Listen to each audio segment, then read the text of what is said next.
Uşaqda əgər ürəyində dəlik varsa, bu dəliyi invaziv yolla bağlamaq olurmu? İnsan həyatını sonlamasına gətirib çıxara bilər. Sağlıqlı ki, öz canımızı qədrini bilmirik.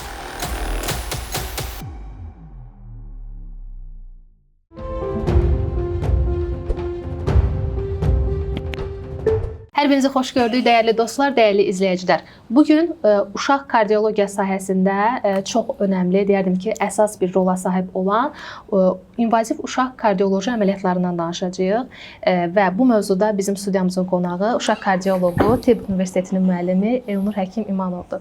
Elnur bəylə müsahibələrimizi kanalımızda görmüsünüz. Siz indi yuxarıda kart bölməsində linklərində görəcəksiniz və bugün çox fərqli bir mövzudan danışacağıq Elnur bəylə. İnvaziv uşaq kardioloji əməliyyatlar sahəsində son illər aparılan yeniliklərdən və bu əməliyyatların uşaqların sağlamlığına qovuşması sahəsində yaratdığı fürsətlərdən danışacağıq. İnvaziv uşaq kardioloji əməliyyatların istərdim ki, tarixi barədə öncə Elnur bəy izləyicilərimizə məlumat verək.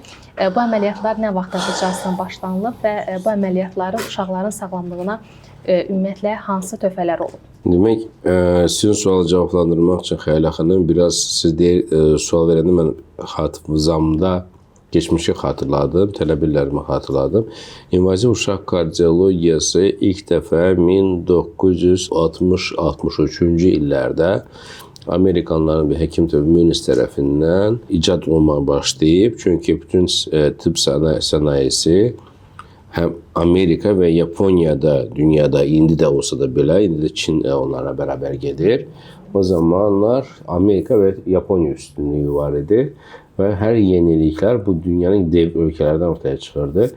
İnvaziv uşaq kardiologiyası ana vətəni Amerikadır. Onu mən sizə deyim, başlanğıcı. Və ilk dəfə bu dənəyimlər it üzərindən aparılmaya başladı və müsbət nəticələr əldə edildikdən sonra, ondan sonra uşaqlar, böyük yaşlı uşaqlara keçildi və yavaş-yavaş körpələrə və elm inkişaf etdikcə artıq yəni bu gündəmdə də, günü bugündə də çox ciddi dərəcədə invaziv uşaq kardiologiya inkişaf edib. İnvaziv uşaq kardiologiya günün bu günü açıq ürək müalicəsinin aşağı-yuxarı bir 45%-ni, 50%-ni əhatə edir. O dərəcə gəlib çatdıq. Mənim assistent illərimi xatırladığım zaman bir 3 il bundan qabaqki günümü biz 1/3 25% ilə 33% arasında əhatə edirdi bizim müalicə işlərimiz. Ancaq artıq bu 45%-ə gəlib çıxıb. Çünki invaziv uşaq kardiologiya qabaqları daha çox diaqnostik aparılırdı, tanı məqsədi ilə və s. Ondan sonrası mən ilk illərimi xatırlayıram. Qapaq darlıqları, qulaqçıqla çəpər bağlanması, mədəciklər və s. mənim assistent illərimdən, yəni biz wow dirdi bunları eliriksə, artıq invaziv uşaq kardiologiya mürəkkəb kompleks ürək qüsurlarını birinci mərhələ cərrahi artıq əldən alıb, tamıyla demək olar və cərrahi sonrası yaşanan fəsadları, məsələn, süni qapaq qoymaq gərəkirsə, artıq onu invaziv yolla biz həyata keçiririk və cərrahi işlərin daha da kolaylaşdırılmış, yüngülləşdirilmiş halda ağır ürək əməliyyatları cərraha rahat keçirsin deyə təqdim edirik. Yəni, çox ciddi bir invaziv uşaq kardiologiya günü bu gündə inkişaf edir. Mən məsələn, böyük bir iki də cəmiyyətin müəllim heyəti üzvüyəm. PIX və CCI-ın.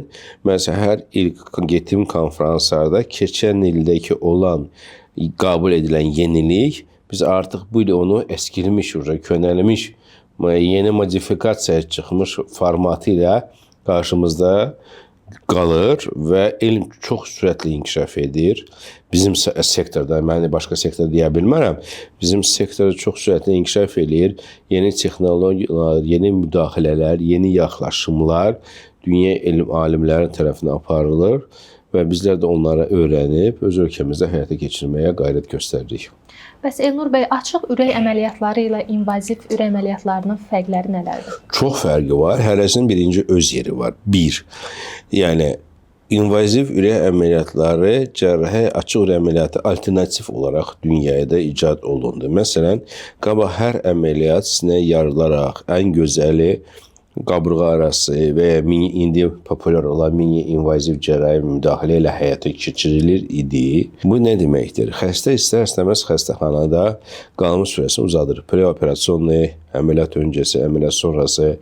İndi xəstəlik qusuruna asılı olaraq açıq ürək əməliyyatı gedərkən pompa daxilmi, pompa daxil deyilmi? Yəni pompa dediyimiz süni qan dövründə müdaxilə aparılacaqmı, aparılmayacaqmı, onun dəstəyi varmı? Kimisən və əməliyyatda yaşanan fəsadlar, sinə kəsim fəsadları, qabırğa arasının kimi kəsim fəsadların alternativ olaraq endovaskulyar, yəni damar yolunun daxil olub bədənə, bu bizim 3 yerin daxil yolumuz var. Bud venası, bud arteriyası boyun tərəfindən, yəni erişkində artıq qoldan daxil olurlar. Radial femoral, radial arterlərdən, ancaq biz yəni qasıq nahiyədən, bir də boyun tərəfindən daxil oluruq bədənə, sonra kateterlər vasitəsilə ürəyə daxil olub, o uşağın problemi nədirsə, aradan qaldırmağa qayrət göstəririk. Bəs Elnur həkim, invaziv ürək əməliyyatları ilə hansı xəstəliklər müalicə olunur? Bugündən gəlin belə siyasət alayım. İnvaziv uşaq kardiologiyası qısacası bütün defektləri, qusurları aradan qaldırır. Bu mədəcik arası çəpər defekti, qulaqcıq arası çəpər defekti, fistulalar, xalq arasında switchlər deyirik. Ondan sonra botol axacançılığı və aradan qaldırırıq və büzüşmüş damarları, deyəlim ki, aorta stenozu, pulmonar stenozu, aorta koartasiyası kimiləri açırıq. Yəni və eyni zamanda kompleks qusur əməliyyatları bir seansda həyata keçirməyə qayrət göstərir. Yəni kompleks müdaxilələr nəticəsində bunlar həyata keçirilir. Bəs bu əməliyyatları invaziv yolla həyata keçirilən ki, əməliyyatlar var, onları bütün uşaqlara eləyirsinizmi? Ya bəzi xəstəliklər zamanı istisnalar olurmu? Kesinliklə bir, yəni hər xəstə, deyəlim ki, misal verim sizə, 4 növ qulaqcıq arası çəpər defekti var. Hal-hazırda qabaq köhnədən biz sadəcə və sadəcə ortancıl nahiyədəki defektləri invaziv yolla bağlayırdıq. İndi isə dediyim kimi sənaye o qədər inkişaf edib ki, bu tip sənayesi artıq üst vena cavanın, yəni superior vena cava nahiyədəki olan deşiyin, bir də bu aşağı vena cava, boş vena nahiyədəki olan deşiklərin inkişaf edən texnologiyalarla o da invaziv yolla bağlanmağa bir köməklik göstərir. O da istisnalar halda. Yəni ancaq hər defekt illə ki qusurla, invaziv yolla qusurlardan qalxacaq bir şey yoxdur və damar darlığı, deyəlim ki, qapaqsal səviyyədə damar darlıqları biz invaziv yolla müdaxilə eləməyə çalışırıq. Ancaq bəzi darlıqlar qapaq altı, qapaq üstü nahiyədə olduğu zaman biz onlara sadəcə onlarda köməkçil müdaxilə göstərir. Radikal problem deyil, paliativ, yəni köməkçil müdaxilə kimi qəbul edilir və ya deyəlim ki, fistulanın çox ucqar bir yerdə bədəndə yerləşirsə, yəni onun invaziv yolla bağlanmağı yaradacaq fəsaddan daha çox olma ehtimalı yüksək olduğu üçün onu biz birbaşa artıq cərrahiyə veririk. Yəni mən canım istədi bunu eləyəcəm, sənin canın istədi bunu eləyəcəm deyil. Dünya oturmuş protokollar var, qanunlar var və biz bunu elmin verdiyi. Biz də bunlara əsasən gərəkən müdaxilələrimizi həyata keçiririk. Bəs Elnur doktor, uşaqda əgər ürəyində dəlik varsa, bu dəliyi invaziv yolla bağlamaq olurmu? Təbii ki, dediyim kimi, delikdən deliyə ölçüdən fərq var. Birinci, o deliklə bağlama ehtiyac varmı, yoxmu, onu müzakirə edilir. Hansı nahiyədə yerləşilir? Bu iki. İnvazivlə bağlayacaq, cərrahiyə bağlayacaq, xəstə hansı fayda olacaq? Günü bugündə elmin verdiyi bütün tibbinin gözəlliyi göz önündə alaraq dəyərləndirdiyimiz zaman onu dəyərləndiririk. Ondan sonra isə xəstəyə konsilium nəticəsində, cərrahi tartışma nəticəsində bir yol xəritəsi çizib gərəkən tibbi xidmət göstərməyə qayrət göstəririk. Yeni doğulmuş uşaqlarda həyata keçirdiyiniz invaziv ürək əməliyyatları nə qədər risklidir, ya təhlükəlidirmi və istədim ki, bu hadisələri... Tamam, çox gözəl, keyfiyyətli bir sualdır. Ümumiyyətlə, uşaq balacalaşdıqca, çəkisi azaldıqca müdaxilə işimiz çətinləşir, bu bir. Bədənə dost yaxlaşımı ağırlaşır, bu iki. Edəcəyimiz müdaxilələr, deyəlim ki, çox körpə bir uşaq 26-30 həftə dolusu çox geniş botal axacağı var. Bu dəqiqə dünyada yeni texnologiyalar artıq icad olunub ki, küvez daxili invaziv yolla eləmək olunur. Yəni X-ray ora gətiririk, eləyirik, xüsusi kateterlər var və s. Çox vacib yoğun bakım gərəkir, hipotermiyası olmaması üçün içti qoyucular və s. Onun üçün çox gözəl bir ekip gərəkir. Və təbii ki, orada yəni ki 1200-1600 qramlı uşağın ürəyin apardığı müdaxilələr, yəni 5 kilo uşağın ürəyin apardığı müdaxilələr də eyni deyil. Təbii ki, risklər çox fərqlidir. Ameliyat zamanı yaşanacaq bir balaca düzgün milimetrlik avadanlıq düzgün qoymamağı, milimetrlik kaymasından söhbət gedir. İnsan həyatını sonlamasından gətirib çıxara bilər. Və çox ciddi bir təcrübə, çox ciddi bir əl alışqanlığı onlar tələb olunur ki, bu işlərin müdaxiləsi həyata keçirilsin. Və gələ deyirəm, onun üçün sadəcə o sənin tək özündən yox, yanında olan kollektivin gücünü vacibdir ki, sən bu işi apara biləsən. Bəs doktor, invaziv ürək əməliyyatları ümumiyyətlə ağrılı bir prosedurdumu, yoxsa uşaq ağrını hiss eləmir bu mərhələdə? Ümumiyyətlə bu tür müdaxilələr biz sedans altında və ya tam narkoz altında aparırıq ki, yəni narkozun ağırlığı var da, tam yüngül, orta və s. Biz daha çox tam yatızdırırıq, yəni hərəkət olmasın, müdaxilə edilir. Ancaq bəzi mərkəzlərdə sedans altında da aparılır. Yəni, təbii ki, pasiyent o anda ağrı hiss eləmir. Kesinliklə ağrı hiss eləməməlidir. Ağrı uşağın ürək döngüsünü artırır. Artı naqruskan işləməyə başlayır. Misal verim sizə, gəlin o gözü qabağına canlısan, sənin 70 kilometr sürətlə sürən maşında gedə-gedə təmir eləməyə çalışırsan, birdən-birə sürətin qalxdı 140-a. Sən indi 140-la gedən maşının motorunda sən təmir eləməyə çalışırsan. Yəni, biz canlı ürəkdə, yəni bizim işimiz avtomobili gedə-gedə kaportanı açıb motoru təmir eləmək kimi bir şeydir. Yəni göz önündə canlandırmaya çalışıram. Açıq cərrahi nədir? Açıq cərrahi mən yenə də o motor kimi götürsəm, aparır ustaya yanına, kranşteynə qaldırır, askı ilə sönmüş motoru, istiliyi olmayan motoru, çünki motor isti olanda ələ vuranda yanında bilər, ustanın əli. Motoru sönmüş vəziyyətdə, soymuş motorda, kranşteynə qaldırmış, çay, kofi içə-içə, usta mahnı çala-çala özü üçün orada araşdırır, diaqnostikasını qoyur, sonra təmir edir. Bizdə isə gedən, yüksək sürətlə gedən, ortalama 90-100 km/saatlə gedən avtomobilin sən kaportasını qaldırırsan, motoru təmir eləməyə çalışırsan. Yəni, göz önündə canlandırmaqdığı zaman belə bir vizual bir canlantı ortaya çıxır. O da dünya aləmlərə çıxartdığı üçün mən onu misal verdim. Gerçəkdən çox çətin bir şeydir.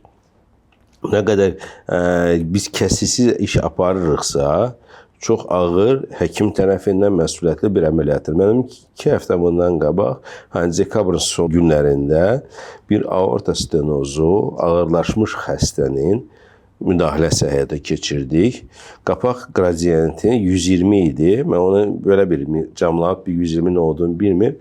Mən onu hər zaman belə bir canlandıram. Hər kəsin çox avtomobili var, özünün olmasa ailə də var. Yəni o insan hər halda bir dəfə, 2 dəfə özü sürücü olmasa da maşın yığıcı mərkəzinə müraciət edib.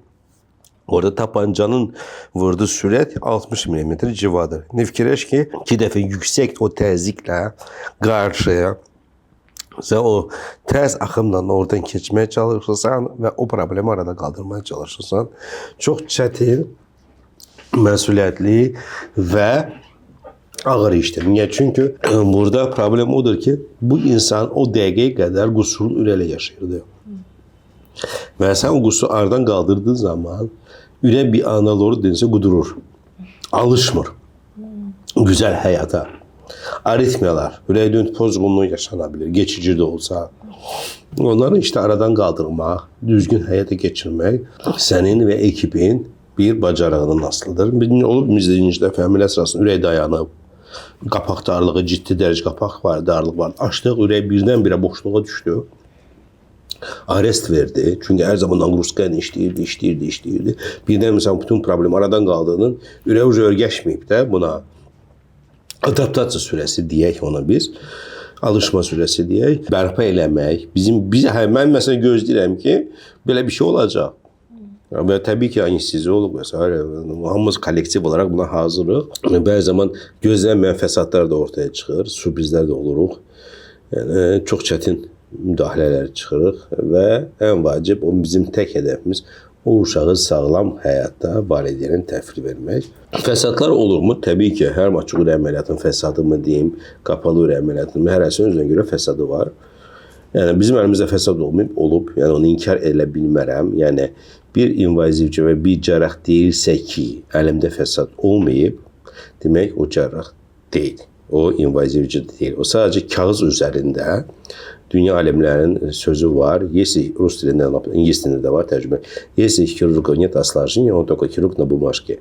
Yəni o deməkdir ki, cərrahın əlində fəsad olmayıbsa indiyə qədər o sadəcə kağız üzərində cərrahdır. Yəni bina tikən mütəxəssis əlində də belə özünə asılı olmayaraq zaman ərzində bina çatlaqlar əmələ gəlib. Yəni sonra baxırsan ki, orada deprem fayları keçir altdan. Ömrü boyu ki, orada deprem olmayıbsa, mimar onu araşdırmalıdır. Təbii ki, planlama idarəsindən soruşulmalıdır. Burada bina tikmək olar mı, olmaz mı? Bina tikən adam buna adına deməyibsə ki, burada fay xətti keçirsə və ya bəlkə də statistikada heç yoxdur o fay xətti orada keçirsə. Heç arxitektura, planlama idarəsi, baş planlama idarəsi ölkənin və ya şəhərin məlumat verməyibsə, o bina tikən adam harda bilsin ki, burada altda neçə min dərinlikdə fay xətti keçir və zəlzələ olsa, o binada çat əmələ gələcək. Fikrimiz ailədir. O da bir fəsaddır. Bəs bu fəsadlar fərdi mi xarakter daşıyır, yoxsa Kesinlikle. Riskin yüksək olması ilə bağlıdır? Bir fərdi və elmin qoyduğu fəsadlar var. Məsələn, gəlin mən bəzi konferanslarda bir-iki dəfə iştirak elədim, ondan sonra orada getmədim. Çünki görürüm ki, düzgün demirlər. Elm deyirsə ki, məsələn, bu işin ağırlaşması varsa, bunu mən icad eləməmişəm. Bu digər edirəm. 60-cı illərdən 60 neçə illik invaziv uşaq kardiologiya var. Konferanslarda, məsələn, bizim son günündə standart panelimiz var. Əməliyyatda yaşanan fəsadlar. Bir panelimiz var. Orada çox ağır fəsadları cəmaət çıxardı, ortalığa qoyur ki, mənim başıma belə bir iş gəldi. Siz eləyəndə buna diqqət eləyin, sizdə olmasın və ya nə fikir məsləhət görərsiniz. İsti vakaları, təzə vakaları qoyurlar qabağa ki, müzakirə, beyin gimnastikası və s. Ağırlaşmasız heç bir şey olmaz. Fərdi də ola bilər, uşağın deyələm ki, yəni təzyiqi ola bilər, gizli şəkəri ola bilər, yəni dilin də adaptasiya sürəsində ürək dayana bilər, bərpa eləyə bilməzsən, geri qaytara bilməzsən. Bunlar hamısı fərdidir. Ancaq biz elm deyirsə ki, məsələn, sən bunu düzgün belə getsən, qabağını fəsad çıxarsan, sən demə o düzgün qabağını abxod elə də. Yəni, labovoy getmə. Yəni, türklərin çox gözəl bir sözü var, mən hər zaman istifadə edirəm, tələbələrimə də deyirəm. İnsan iki zaman cəsur olur. Ya çox cahil ikən, ya çox bilgili ikən. Şükür Allaha biz cəhalət yəni səviyyəni çox atladım. Bizim indi cəsarətimiz bilgilərdən qaynaqlanır. Mən qabağımda bilirəm ki, mən fəsad olacaqsa, mən artıq əməliyyata girəndə məni nə gözlədiyini bilirəm. Valideynin, axırıncı dedim ki, əməliyyatların bir neçəsinin qabağı, valideynim ki, uşağa baxan kimi bu ağır keçəcək. Hardan bilir? Dedim ki, mən neçə il içindəyim. Siz təəssüf ki, nə birinci, nə təəssüf ki, sonuncu xəstəmisiniz. İlləri verdiyi təcrübə, kitabda yazdığı bilgilər və ən başda sənin özünün elədiyin bölgədəki, yaşadığın yerinin yazılmayan qanunları var. Onun təcrübəsi. Birikdirdiyi zaman ortaya bir şey çıxardırsa. Mən əminəm ki, mənim müəllimim Ziyad Hicazi gəlib Azərbaycanda indi böyük mərkəzlərdə əməliyyat edə bilər. Biz hansı şərtlərdə əməliyyat edirdik? Yəni, yorğana görə baxırsan, eləməlisən. Qaçıra bilməzsən ki, mən də çox istəyirəm ki, mənim əməliyyatımda 2 anesteziyolog iştirak eləsin. Mən onu Amerikada görmüşəm. Təəssüf ki, Azərbaycanda mənim əməliyyatımda 2 anesteziyolog sala bilmərəm. Yəni, hər ölkənin yazılmayan bir qanunları var. Yəni, ona görə də biz onu mühiti örgəşib işləməyə çalışırıq. Yəni, təəssüflər olsun, çox şeylərə qarşı-qarşı qalırıq. Ancaq dediyim kimi, fərdi fəsadlaşmalar da var və xəstəliklərin elmin qoyduğu fəsadlaşmalar da var. İstəyirdim sağalma müddətindən də danışaq. İnvaziv əməliyyatlardan sonra hansı müddətdə uşaq tam sağala bilir? Ya, çox xoş, perfekt, keyfiyyətli sualdır. Demək, qısaca söz etliyim. Deşiklər varsa qusurda, biz onları bağladığımız zaman zaten dərhal o anda sağalır. Dərhal. Yəni biz axın var idi, axını kəsdik. Yəni ürək axın sayəsində ürək şişmişdi, fəsad vermişdi və s. Təbii ki, zaman ərzində, bir ay, 2 ay ərzində o şişmiş ürək geri qayıdacaq. Geri qayıda kapasitəsində edirsə, o da var. Yəni şansı itirməyibsə geri qayıdacaq. Qulaqçıraz çəpər, mədəcik çəpər, bota laxacağı varsa bağladıq, bitdi. Xəstəlik var idi, xəstəlik yox idi. Zaten mənim şüarım, mən artıq ürək qusurlu deyiləm. Yəni Azərbaycana qaydanda bu şüarla ortaya çıxdı. Xəstə gəldi yanımıza, müdaxilə elədik, səhərsin çıxdı, getdi, artıq qusurlu deyil. Yəni kəsiyor, bir şey yox. Gəldi xəstə, getdi salamat. Bəzi xəstələr isə, deyəm ki, qapaq dardıqları. Biz qapaqları açırıq, çox gözəl açdıq. Ancaq onların kökündə büzüşmə meyilliyi varsa, restinos dediyimiz büzüşmə varsa, o 30%'dir. O hər uşaq üçün keçərli deyil. Yəni müdaxilərin 30%'ində olur. Uşaqların, qusurlu uşaqların. Valideyn əməliyyatdan sonraki baxım çox gözəldir. Məsələn, siz biraz əvvəl bir bəyin ifadəsini istifadə edirsiniz. Sətəlcəm keçirmişdi. Özünü qorumayın. Bu infeksiyon qriplər halda daha çox arada kontakt olub. Onun var olan altda yatan bir xəstəlik indi daha da ağırlaşıb. Vacib olan baxım. Sən bilirsən ki, bu havalar soyuqdur, çox gəzməyəcəksən, üstü açıq gəzməyəcəksən, yemək içməyə diqqət edəcəksən, immunitet yüksəldəcəksən ki, bu bəladan atlatmış olasan. Biz qapalı əməliyyat edirik. Mən indi bir ad verməyəcəm, ancaq 10 ilin söhbətidir, bəlkə artıq 11 ildir. Topçubaşov işləyən vaxtında Novruz bayramı sonrası bir gün ərzində 3 dənə dalbada əməliyyat elədik. Bakılı balası idi, adını verməyəcəm, yəni manşet olmasın. Onda balaca uşaq idi, 7-8 yaşında bir uşaq idi. Qapaq darlığı var idi. Planlı əməliyyatıdır. Novruz qabağa baxmışdıq. Çünki yadıma gəlir, Novruzun sonrası elədik. Heç yadıma çıxmaz, martın 26-sı və 27-sidir tarixdə. Qapaq stenozu ciddi dərəcədə. Şükür əməliyyat çox uğurla keçdi. Qapağı açdıq. Bakılı balası da məştəqa uşağıdır. Anası da kənd qadınıdır. Yəni fərqinə varmadı ki, biz unikal əməliyyat elədik. Kəsiyor bir şey yox. Sadəcə bir damarı bir iğnə girişi ilə belə damar travma etmədən heç bir görüntüdə də bir şey yoxdur da. Əməliyyata çıxdı. Xanıma dedim ki, ay xanım, uşaq hava soyuqdur. Uşağı xəstələndirmə, pnevmoniya olmasın və s. heç bir şey olmayacaq. 15 gün keçmir. Atası mənə ki, ay Nur doktor, yaxın ünsiyyətimiz var, dostluğumuz da var. Evlərinə gedib gələn insan. Mən uşaq ölür. Dedim, nə olub? Təngi nəfəs boğulur. Nə problem var ki, gətir baxaq. Öyle yaxşı səhərsi gün gətirir. Uşaq ağır. Demək, anasının baxımsızlıq üzündən Məştəqa kəndinə yaşayır. Ayağı yanı çıxır həyətdə. Rezin şəpilərlə gedir quyudan su gətirir. Valideyn baxmır. Və fərqlə varmır ki, bu nə qədər olsa ürək əməliyyatı keçirib. Bədən sarsılıb, yəni anesteziyasından və s. və axır. Uşaq ağır xəstələnir. Başqa uşaq xəstələnmir, o uşaq xəstələnir. Çünki onun immuniteti digərindən nisbi zəifdir o anda. Ağır pnevmoniya keçirir. Neçə gün xəstəxanada yatır və təbii ki, o keçirdib infeksiya, qanında infeksiya olması, o var olan qapağı daha da büzüşür. İndi fikirləş ki, burada çox gözəl bir kəsi var. Cərrah gözəl tikdir. Estetikdir. Ancaq bunun üstə irin gəlsə, bu gözəl tikdi iş, tikiş olmayacaq. Artıq kiloid 9-a gəlişəcək. Yəni və təbii qapaq daha da betər büzüşüb, təzə olan içəridə yaralar və uşaq boğulmaya başlayırdı. Təbii ki, biz o uşağı belə buraxmadıq. Uşaq sağaldı, ciyərlərini toparladı, kardioloji tərəfindən dəstəyə və s. verdi. Sonra bir də şans tanıdıq o uşağa, balon dilatasiya təzdən elədik. Ancaq yüngül darlıq uşaqda qaldı. Və valideynə təbii ki, söz-söhbət sonra yarandı. Kişi arvadını qınayır ki, sən niyə uşağa baxmadın və s. Mən də başa saldım. Mən nə bilim, deyir, uşaq ayaq yalın gəzəcək. Deyir, qadın, baxmalısan da sən də. Yəni, cərrahi iş çox gözəl ola bilər. Cərrahi çox gözəl əməliyyat edə bilər. Deyəlim ki, qasıq qrıjası var və ya sinə qrıjası var, cərrah əməliyyat elədi. Ancaq evdə gedib özü baxmasan, deyəm ki, sinə qrıjası varsa, kəsibsə, sən gəlib təzən indimanla gedirsənsə, gələ pres qaçat edirsənsə, təbii ki, o tikişlər partlayacaq. Yəni misal üçün bunu təqdim elədim. Yəni baxım əməliyyatın qədər çox-çox önəmlidir. Ev gözəl təmir edirsən, tikirsən, gözəl mebellər qoyursan, ancaq o mebellərə baxmayandan sonra zaman ərzində ora toz bağlayır, qat bağlayır, yağ bağlayır və s. kimin içindən. Yəni bizim işin bizim tərəfdən daha çox postop baxım dönəmi, özəlliklə ilk 3 ay dönəmi çox həssas dönəmdir. Çox diqqət tələb edən dönəmdir ki, ağırlaşmalar baş verməsin.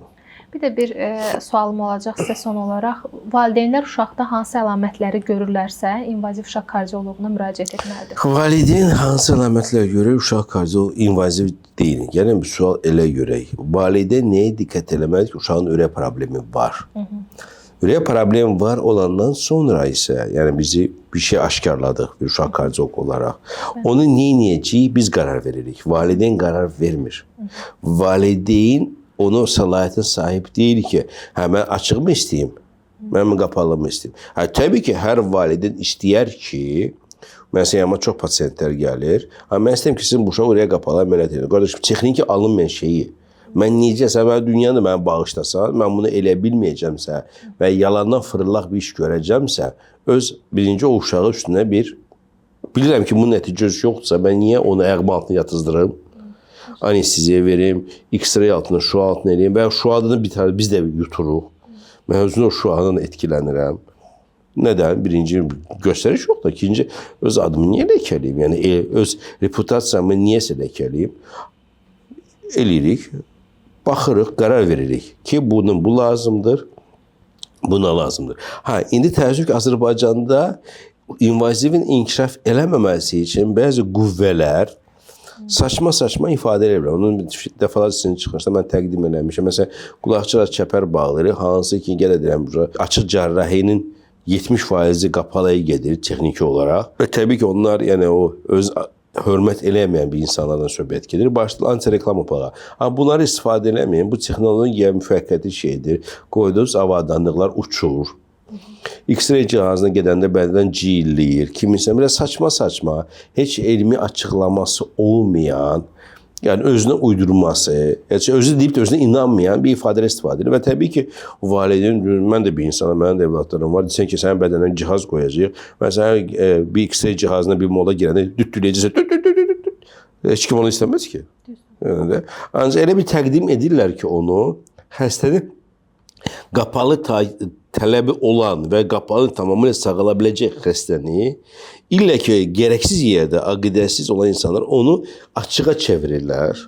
Mən özüm şahid olmuşam. Dəfalarca yəni mən bilmirəm, yəni bu adam necə adamdır ki, sırf yəni də sinə kəsmək, özəlliklə uşağı sinəsini kəsmək. Mən ifadə etmədən adam tükləri dikəndiriyor ki, kəsəcəksən, sonra da bunu açıq əməliyyat edəcəksən. Hansı ki, artıq tibbiyyədə botal axacan açıq cərrahisi yoxdur dünyada.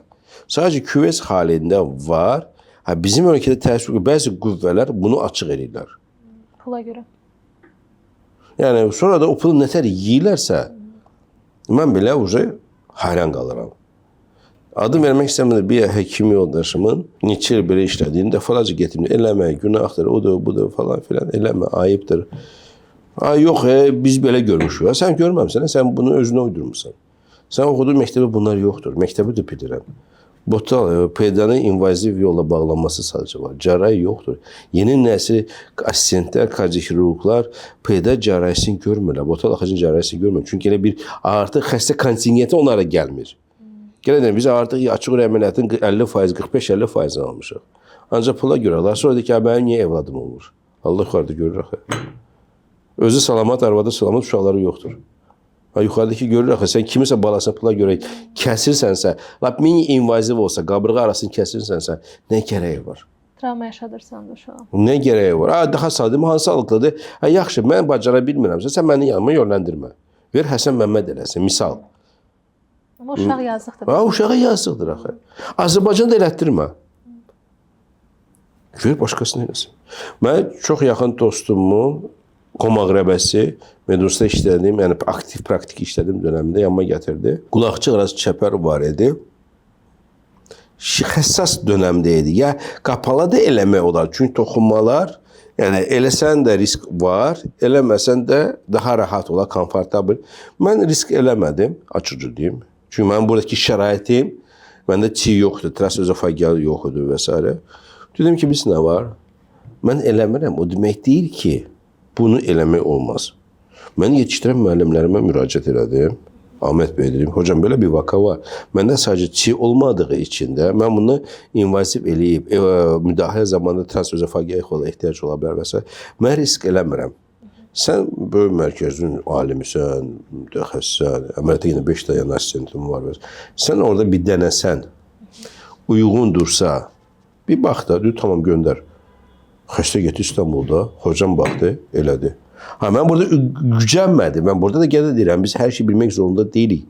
Mən Türk assistent illərimdə bir konferansa gələndə başqa şəhərin professora yaxınlaşdı. Biz 5-6 nəfər durmuşuq. Bir nəfərdən soruşdu ki, sən nə yapıyorsun? Dedi ki, mən bunu eləyirəm. Mən assistentəm, burası uzmandır da. Mən bunu eləyirəm, bunu eləyirəm, bunu eləyirəm, bunu eləyirəm.